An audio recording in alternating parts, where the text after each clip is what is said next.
Hello, Local Summit attendees. This is Frank Curtin, and I'm here to help you walk through the establishment of a Doc&Do personal account. Now, I'm going to also do your business account as well, but I'm going to do your personal first. This is the one that's going to be free no matter what. In your business account, you have the choice of having a free one or a paid one if you want to apply to some of those services. But right now, this is just your personal one. This is not the one you're going to use to download the template from the Local Summit, okay, with all the slides. So let me be clear on that. This very first one you're going to get is your free account. You're going to set that up, and that's the one that you're going to use to log in 99.99% of the time. That's how you get tracked in the system, and it's the way you're going to want to be tracked. All right, so here we are. Here is the email you're going to receive after I create your personal account. It'll say, please confirm your email. It'll be this email right here, and all you need to do is click here. When you do, it'll bring it up to the login screen, and it'll say, info, your primary email is verified. This says already because I've already done this test once. So the very next thing you're going to do is log in. So let's do that. So Doc&Do test 1. Now you are going to use the password Local Summit. I am using that for everybody, and I'm going to show you how to change it. Okay, so here we go. So I'm going to go ahead and log in, and the very first thing you're going to see is not this. I'm going to show you what you will see. So let me show you very fast because I had already logged in once. You are going to see this right here. You're going to see a pop-up dialog box that says choose plan. Now, you can do this for your business account. You can look through the different plans, and I'll also give you the slide from the presentation we gave. But you're going to see click here for personal accounts because you're going to want to make it a free account right now. The default is standard, so please select here before you continue. Otherwise, it's going to ask you for a credit card, and that's not what we're doing. Okay, so like I said, you're going to want to do that, and then we'll get you logged in and get you set up. All right, so let's go ahead and we'll get back off of this one.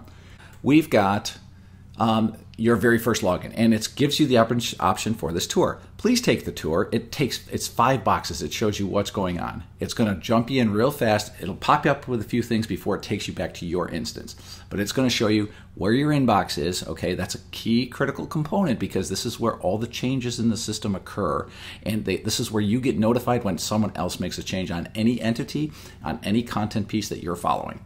Next is the entities. These are where all the entities exist. Okay, then here are the functions. These functions are what is the top level hierarchy for any entity. And we'll kind of go through that here pretty quick. And then the center pane here is the hierarchy of any function. So now we start getting into a little more granularity, and you can take these as deep as you need to go. And then lastly, of course, is the right pane. And this is the lowest level of detail used to display your specific content and whatever supporting information that goes with it.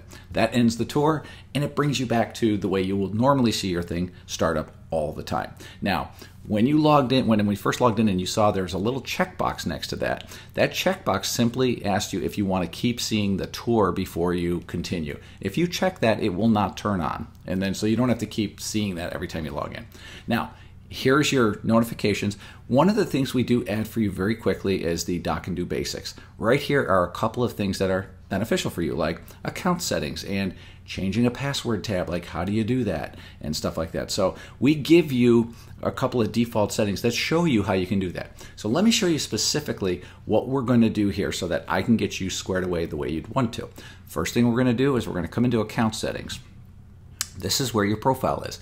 I recommend you change your image. I recommend you come in and pull it up, find your images wherever they are, and go ahead and do that because that's an easy way to get identified in the system. So let me jump over to, so let's just throw this one in here. So it'll bring it in, and you'll notice it'll pop it here, and it pops it here. So that's what you want to do. The next thing is changing of password. Here's where the old password is. Type in Local Summit, enter your new password twice, hit change password, and now the password is yours. Now, emails. You can get emails up to, you can get them instantly. That means that every time a change in the system occurs, you're going to get an email. I don't recommend that. That's a lot of emails. I recommend the daily digest. And what will happen is it'll aggregate all of the activity in a day and send you one email with all that information in there. That's usually plenty for what you're doing.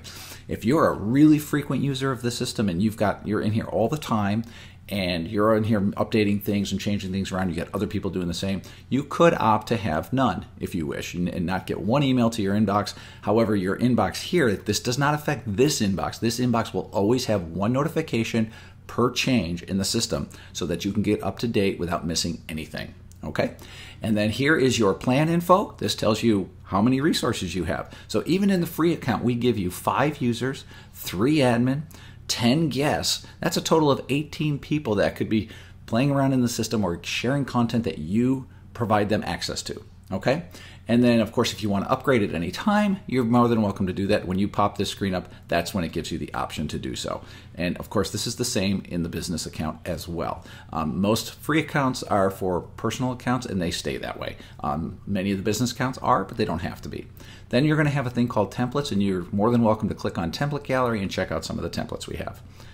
And that is pretty much how you get set up. Once you're in here, you're ready to go. You now have your profile set up. You've changed the password to reflect you. And so now every time you take an action in the system, it will show up accordingly. And you'll be able to do that. It's very straightforward in how you do that. Now, the next piece is in your entities. If you click here, you can change this. Now, I might call this one, I can change it with clicking here to Frank's Personal.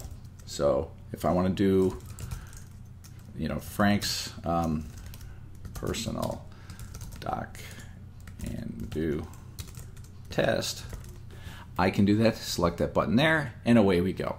I can also add new entities if I have the resources to do so, and that's what I'll do. I can add people to it. One of the very first things, remember this is your personal, I'm going to show you how to add yourself to your business account later in the business account demo. But right now that's all it is. It's very straightforward. And then anybody you want to share information with, when you're on here, you can simply click on followers, or you can use this and click on followers. And if you do, you're allowed to type in an email. So it's bob@test.com. Select, you put in their email, select their role, and unless you're in the entity level, it's guest, user, and manager. Then that's all it is. A guest is somebody who can view your content only. They can download files if they have access to those files, but that is it. A user is someone who can get into the system. They can change things, but they cannot delete anything. And all changes they make are tracked, so you can revert them. And then lastly, we have the manager. The manager is somebody in your organization that you want to give the permission to create a lot of things. They can create new sections. They can create functions if you let them. They can add and invite people, and that's an important thing too. So that's it for this mini tutorial. That's all you probably need to know to get started. And then just remember that in here is where you're going to select all your entities. So right now you just have this personal one, but when you add yourself to the other one, to the business one, that's when you're going to be able to do even more. Okay, so that's it for now.